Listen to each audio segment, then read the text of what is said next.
Wow. So, like, how was the first show? I thought it was really good. I heard you guys out there saying, oh, first 5 songs, or someone was pitching. What's it like to start a tour now, today? Well, today with all the lighters out there, I felt like we were doing Aerosmith Dream On or something. I felt like Like Tom Aerosmith? Hamilton, yeah, the bass player from Aerosmith. Have you done stadiums anywhere before, like when you're in Europe or in Asia? Oh yeah, we did a stadium. It was like 110,000 people in Sao Paulo, Brazil. Find the source. And we had a mental breakdown on stage and played Seasons in the Sun. And we played Her Name is Rio and She Dances in the Sand by Duran Duran. Remember that time we did that thing? That was a mess. That That was a lot of No way, fun. it was fun. It was great. Kurt, you sang Seasons in the Sun? Kurt rubbed his pee-pee on Did the I camera. sing?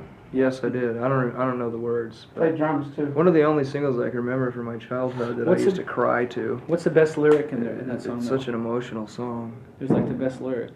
Goodbye, Papa. It's hard to die. But the stars on the beach were, I forget how it goes. But the stars on the beach were just no. The starfish on the beach were the stars out of reach or something Wow. like that.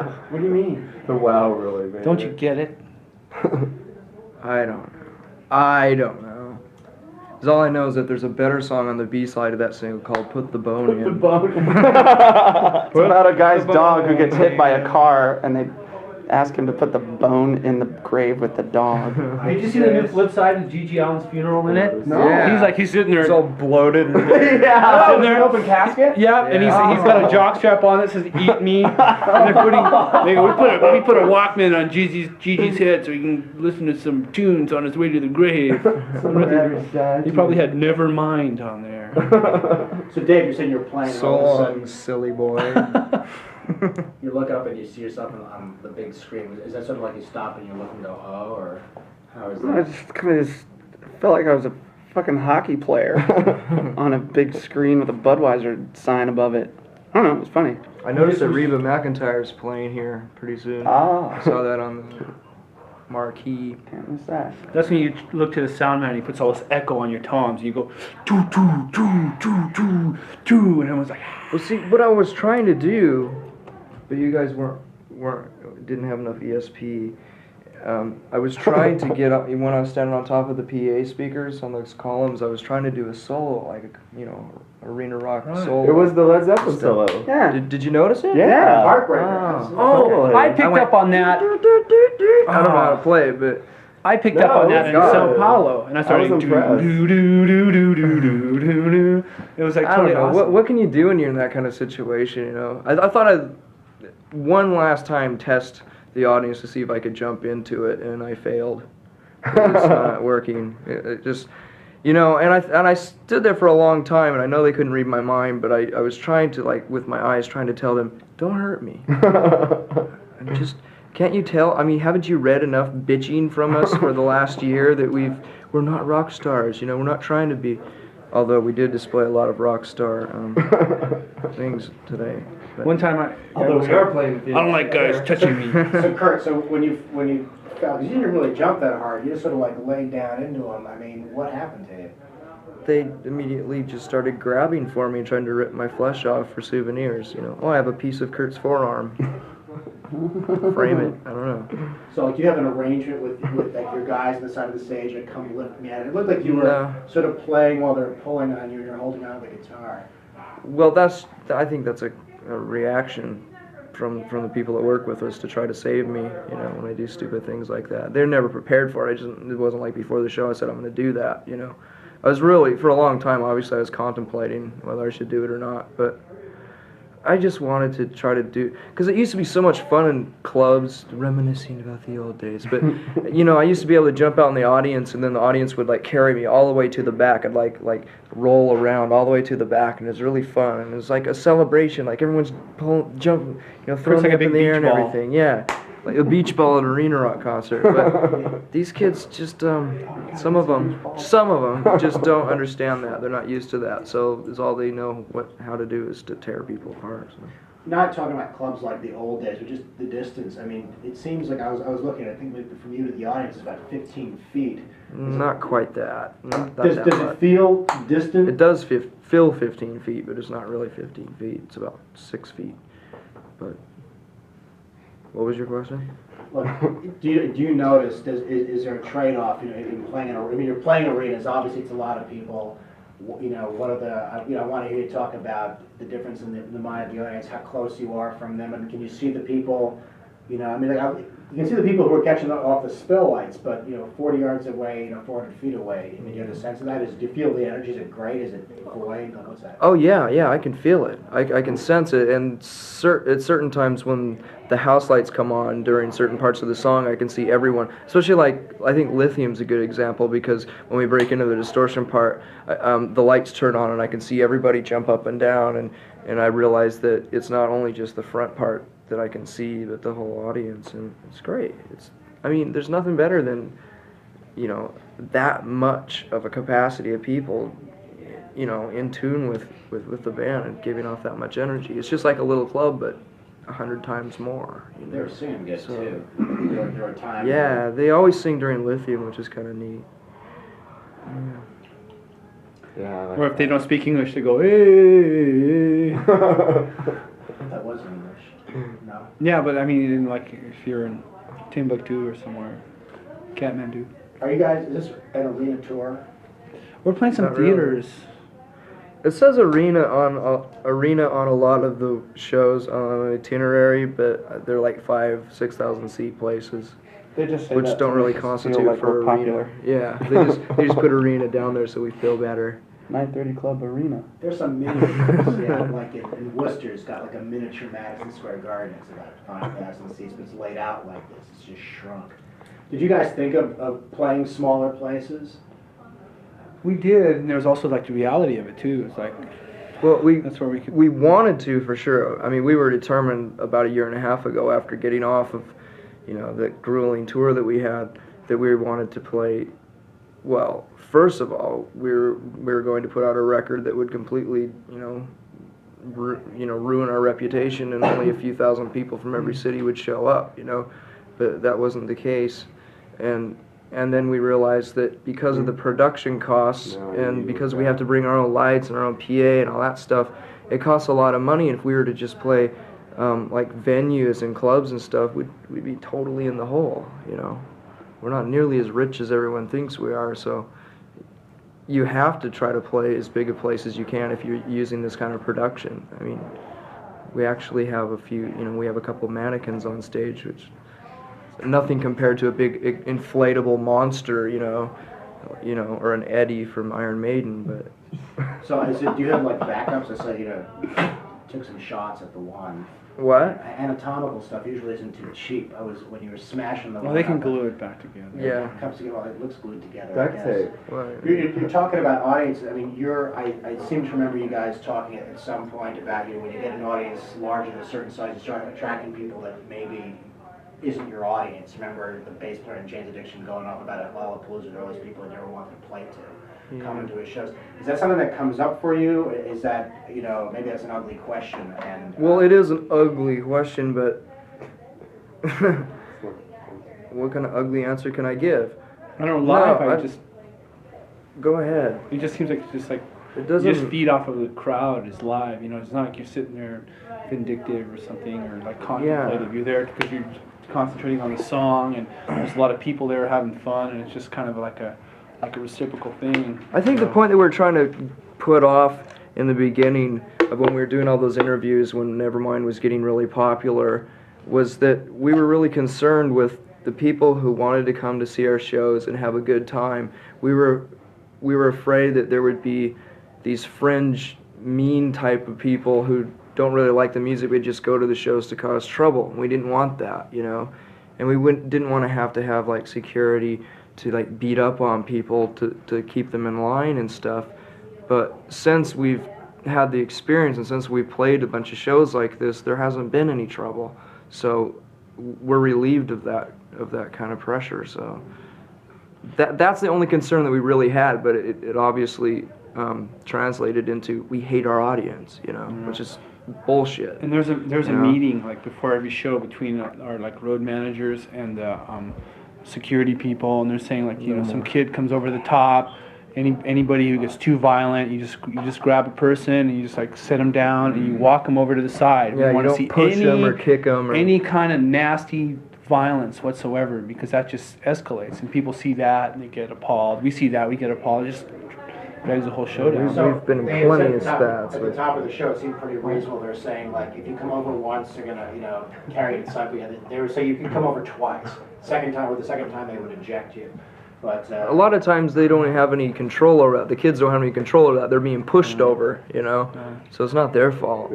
I've noticed, like, in a lot of places, like, especially like in England and a lot of those festivals in Europe, the bouncers seem to be a lot more accommodating to kids. They're really cautious and not making sure that they're not really mean or, abusive to the kids. But in the States, we've run into a lot of problems before. I mean, I've actually gotten in total fist fights with them before and, like, had to be saved by my manager and, and stuff like that. Because I can't think of anything worse.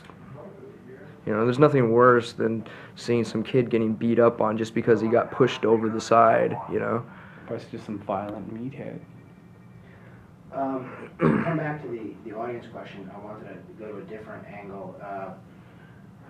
People also talked about selling out when you got big. The whole idea of that, if a band, if you sell more than a certain number of records, there's something wrong. It doesn't seem to be following you anymore, is it? I mean, or do you hear that? Or people saying, oh, you've done something in order to be commercially successful? It's too far beyond that now. I mean, it's been going on for so long. There's nothing we can do about it. That issue doesn't even come up anymore. You said before, let's make a record to, like, these weren't your words, but to blow away that audience. And the 8 million people who bought our record, let's get rid of I don't know, 7.5 million, whatever you're thinking. Yeah. So when you say that, what do you mean? Well, when I said that, like I said, the main reason was to make sure that we could have a good time at live shows, and we just weren't comfortable with it at the time, and now that it's been proven to us that there aren't any problems at shows, then it doesn't matter, Obviously, that people are behaving themselves. Maybe the message got across to them somehow. Maybe all that bitching and complaining that we did may have worked a little bit, So you weren't talking about wanting to alienate or lose most of your... I was in the beginning, about a year and a half ago. I was completely fed up with the whole thing. I didn't want to be a rock star at all. It was freaking me out, But I've had 2 years to recuperate. Yeah. You also hope you like transform somebody too, like if they see you, if you're saying something, they might think about it and react to it. Now, when the camera isn't on you, you're quite animated and interested. So, how is the show for you tonight? I loved it. You look like you were bouncing around. I had a good time. Are you the one who was hitting the head? Who got hit in the head with the stick pin? Not me. Me. How did someone get something like that back? I don't know. I got a bra. Whoa. My first bra. My first bra. I got a Germs t-shirt. Someone's wearing a Germs t-shirt? Are you serious? cool. Wow. That's That's Used. pretty cool. It was used. Yeah. There are a lot of shoes coming over. Yeah, what's with shoes? Who would throw their shoes? I don't know. And there's only one that comes up. I know what. They go home with hopping. At first I thought it was people just losing them coming over. They were flying over and people were standing back there the whole time. The other shoe's on the side of the road when you're driving, like you see a shoe there. Like, oh, there's that other shoe. Should have picked up that other one there. This covers me for questions I want to ask about the tour. There's some other things I'd like to try and see if they're not too taxing or stuff. Is there stuff about the tour, the show that you think we should talk about that we haven't? What do we talk about? Nicotine addiction. Nicotine addiction. So I mean, Slave to the tobacco or flush on the road. I mean, are you staying like in nice hotels? Do you like that? Would you rather be sleeping in a van? I mean, is that experience? Oh yeah, we wouldn't rather be sleeping in a van. I mean, we've done that We've done that for enough. years. Enough, yeah. I mean, if we were still doing it, fine, we'd still be doing it. But We've made a point to sleep on the bus as much as possible because buses are kind of expensive. So we're not staying in hotels as much as we would normally, or a lot of other bands would. So. Get one of these full decked out tour buses. Oh yeah, yeah, one of those typical. With an PCR. airbrush mural on the side. Well, you guys don't. There's nothing on the side of your bus. Yeah, smoking bus. I remember, you know, Smoking bus. I remember a few years ago, you know, when we were lugging around our own equipment in a van, you know, like 5 people cooped up in a van with our own equipment. We would see a band with a big bus and go, man, what a bunch of gluttonous bastards, you know? You know, what a waste. Those things must cost hundreds of thousands of dollars a day, you I know? went pissed on somebody's their air vent one time, this one band. I They- won't mention who they they keep were. the van I go, look on. at these rock stars. And I sit there and I Yeah, pissed yeah. on it, like, ah. We fired up But our a lot of battered that's just van. out of spite, and also I looked into it, and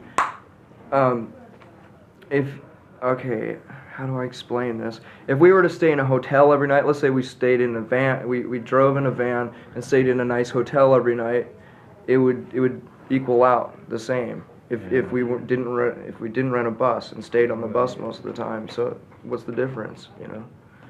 Okay, I was talking to Chris about this before. I wanted to ask about why you released the album in vinyl and did that first. And whether is that a vinyl thing, is it a fidelity thing, or what is it about? Oh, we just love vinyl. I only still buy vinyl. The only CDs I own are CDs that have been given to me. I just love vinyl. It's just something This I hold year, sacred to my heart. I don't this know. year I got a linear tracking turntable. Sounds so good. Yeah, it sounds really good. Where was I with all these years without one?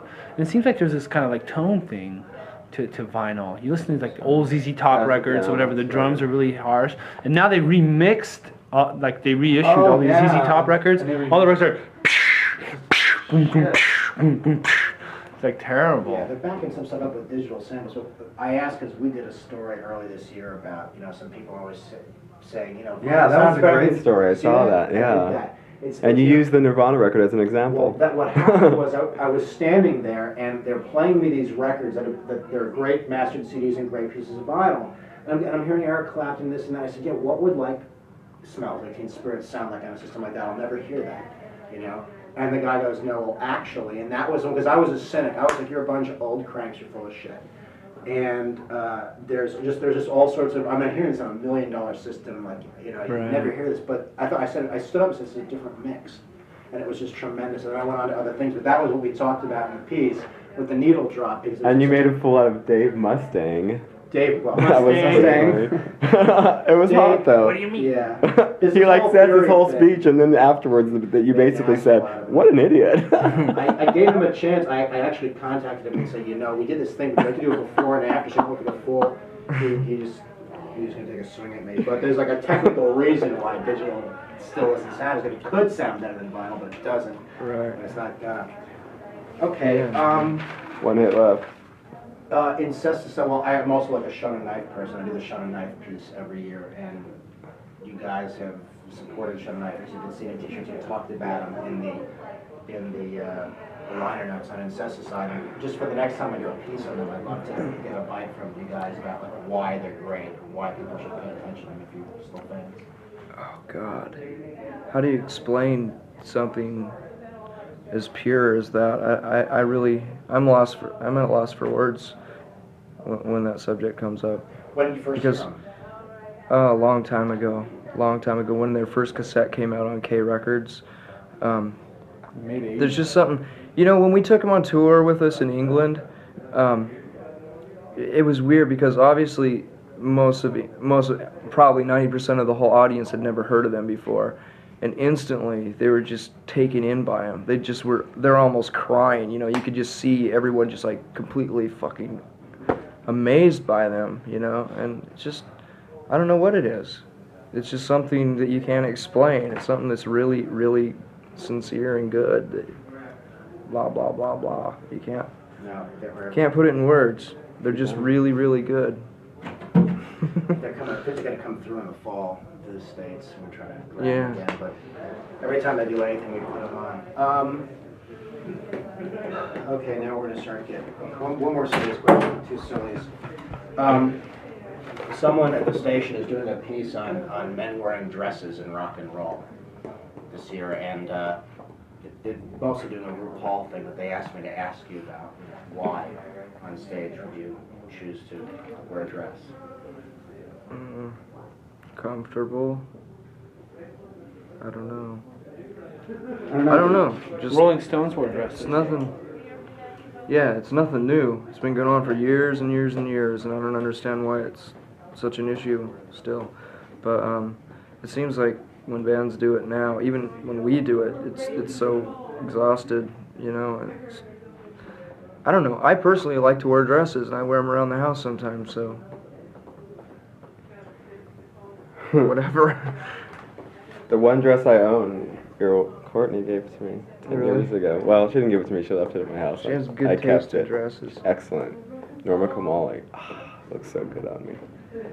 I don't know. I guess it's just it's. I think a lot of bands do it just to, you know, show their support of femininity, you know, the female gender. And I did it the first time when we played with the Chili Peppers and Pearl Jam when we went on that tour with them, you know, because at that time I was at the height of like freaking out about playing big places, and I was certain, you know, I was convinced that a lot of people out there in the audience were a lot of macho people that would freak out over it, so I thought it might create a little bit of controversy, you know, but I don't know if it did or not.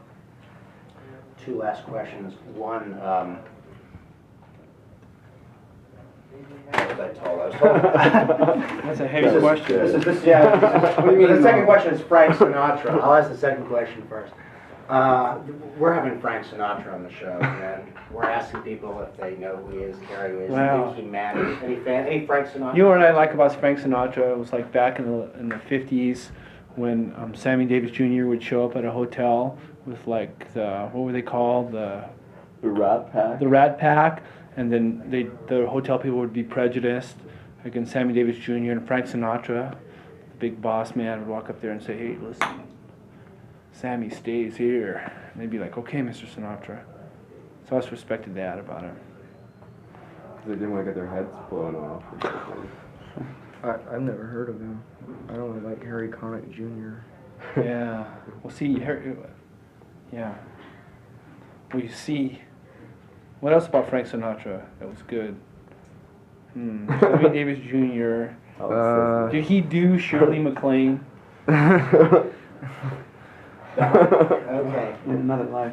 In another. I have 60 seconds. Okay, two quick questions. One, the heart-shaped box video, Christ imagery things, was that your idea, director's idea? I'm seeing a thumb. Don't want to ask me about it. Just What's some images. your interpretation? Just some images I've had in my mind for years. It's a kind of a way of expressing our views on prejudice, you know. And I don't know. I just thought it was a bunch of neat images. You know. Okay, I don't know. that's fine. I really don't know. Actually, we had this African American woman called up our management and was really concerned about it. She didn't understand. She said, first of all, she started off the call with like saying, I consider myself one of the only African American Nirvana fans. You know, I think of myself as one of the only, you know, real true Nirvana fans, and I'm really disturbed about this. I don't know what they're trying to mean, you know, and what they're saying. And our manager had to like go on this big spiel about, no, don't worry about it. It's pro. Hey, there's an African American lives on my block. His name is Mike Mweezy or something like Really? that. And he's from Nigeria. Easy, that sounds He's real, from yeah. Nigeria. He's a genuine African American. Here, by last From name, Africa. Yeah, he's from Africa. Well, then he's an African. He's an He's African. an African. He's They're an all African African. American. I He's my- thought the paper question was. Are you bored, Alex? Question: Are you and Eddie better friends now? Have you always been friends? What's up with We you, never Eddie? had a fight ever. I've always hated their band. But it's not like you're friends or anything. No, well, I mean, I can consider him a person that I really like. I mean, we've had a few conversations on the phone. I really like him. I think he's a really nice person. He's come over to my Yeah. house a few times. And Had a good he's time. he's doesn't take exception that you don't like his band. I don't think he really cares. I mean, I don't know. I can't say that now. I didn't like him a lot then, when I was talking shit about him all the time. But now I can appreciate him. You know, I mean, I've realized that, you know, the same people that like our band like their band. So why create some kind of feud over something? We just as might do a trite tour as that, together. you know? Like Metallica and Guns N' Roses did a tour. We're gonna have a Pearl Jam Nirvana tour. When they did what they're doing now, the vinyl before the CD release, was that, I mean, is it just a good thing it's happening? I mean, to many people watching, people who are Pearl Jam and Nirvana. Well, that was kind of a compromise. The label said, "Well, we're postponing your album." We're like, "Oh no, we want our album out." And like one of their compromises was, "Well, we'll put the vinyl out."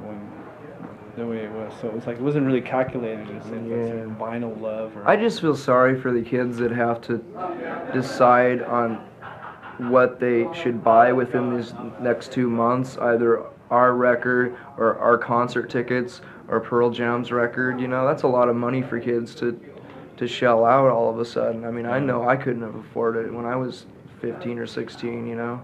So I feel really bad about that. I wish we could have somehow like made a deal somehow, like we could have put our record out a little bit earlier and they could have maybe spaced it out a little bit longer, you know? like the Beatles and Rolling Stones, you say. Yeah. Buy one, get one. Who's the Beatles and who's the Rolling Stones? Wouldn't that be odd? In our new magazine, I'm Nervous, not there's blaming, Nirvana I'm versus not Pearl Jam. putting Pearl Jam down for putting the record out this soon or anything. It's not their fault, I'm sure, you know.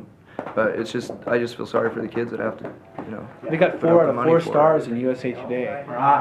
Tickets and records. Whoa. Thank you Hey, very but you know, much. Jesus Lizard is playing tonight. Really?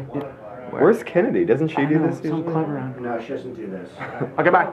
Thank you very much. Something for you. What? Gentlemen, someone you've been waiting.